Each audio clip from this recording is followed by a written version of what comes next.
Soekarno atau yang akrab disapa Bung Karno tidak bisa dilepaskan bila bicara kemerdekaan Indonesia. Dirinya kita kenal sebagai proklamator kemerdekaan Republik Indonesia sekaligus presiden yang pertama. Sebagai seorang pemimpin negara, Bung Karno dinilai sebagai sosok yang karismatik dan disegani oleh dunia internasional. Kepiawaiannya dalam berdiplomasi saat itu mampu mengatasi segala gangguan yang berupaya menggerogoti kedaulatan NKRI.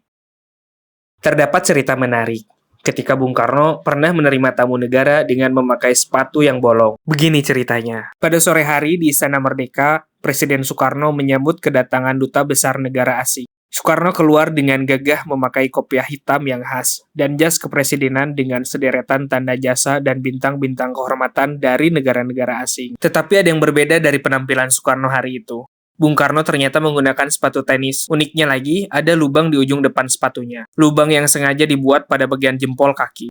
Beberapa hari sebelum agenda kedatangan tamu duta besar negara sahabat tersebut, Bung Karno membaca koran pada pagi hari sambil iseng mengorek kuku jempolnya. Tanpa sadar, keisangannya itu membuat ujung kukunya terkelupas. Luka pada kukunya dibiarkan begitu saja. Beberapa hari berselang, kuku jempol kakinya yang terluka itu menjadi bengkak dan infeksi. Bahkan membuat kelenjar pangkal pahanya ikut membengkak, hingga membuat Soekarno berjalan sedikit pincang. Sedangkan agenda pertemuan dengan Dubes tidak bisa diundur. Soekarno akhirnya memutuskan meminta dokter pribadinya untuk melakukan operasi. Setelah dilakukannya tindakan operasi, ternyata masalah belum selesai, yaitu bagaimana caranya bisa menggunakan sepatu dengan jempol yang masih diperban. Hingga akhirnya di sore hari menjelang acara, Pak Adung, sang pelayan istana, diperintahkan Bung Karno untuk melubangi sepatu tenis miliknya. Pak Adung pun dengan sigap bergegas untuk melaksanakan tugas yang sudah diperintahkan Bung Karno. Pak Adung, sang pelayan istana, segera meluncur masuk ke kamar Guntur Soekarno Putra dengan tergopoh-gopoh. Dia meminjam gunting kepada Guntur. Guntur yang melihat kedatangan Pak Adung, tentu saja dirinya menanyakan untuk dipakai apa guntingnya tersebut. Pak Adung menyampaikan bahwa dia diperintahkan Bung Karno, yang tidak lain bapaknya Guntur, untuk melubangi sepatu miliknya. Meski keheranan, Guntur tetap memberikan guntingnya kepada Pak Adung.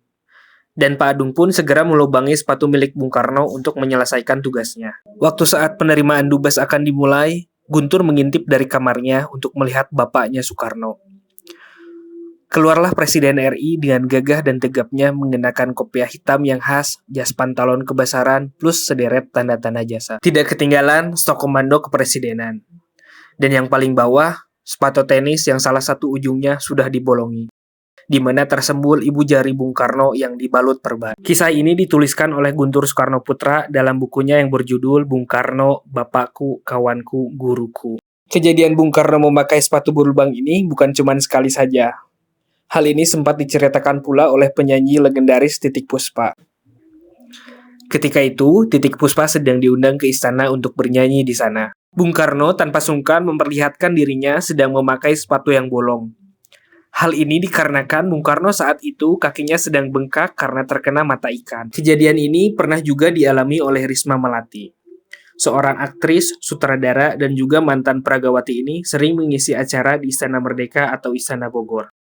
Risma sempat keheranan ketika Bung Karno tanpa sungkan memperlihatkan dirinya sedang memakai sepatu bolong. Karena ketika itu Bung Karno masih dalam keadaan yang sama, terkena mata ikan. Ya, inilah Bung Karno. Dalam keadaan bagaimanapun, beliau tidak pernah malu untuk memperlihatkan keadaan dirinya. Walaupun keadaannya sedang tidak baik-baik saja.